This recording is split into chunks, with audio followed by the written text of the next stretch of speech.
মুমিন ছিল একজন, তিনি হলেন আবু বকর। সম্মানিত হাজিরিন, এই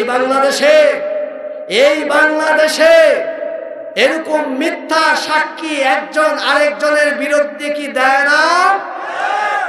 শুধু কি দেয় না, বাংলাদেশে বহু আলেম ওলামাদেরকে মিথ্যা সাক্ষী দিয়ে কারারুদ্ধ করে রেখে আছে।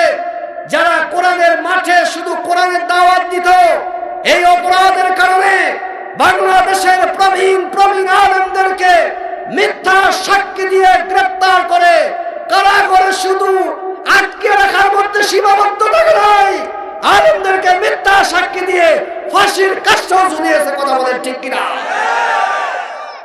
আমরা এই মিডিয়ার মাধ্যমে সরকারের প্রতি উদাত্ত আহ্বান থাকবো, বাংলাদেশের প্রত্যেকটি নবীন এবং প্রবীণ আলেমদেরকে অবিলম্বে মুক্তি দিয়ে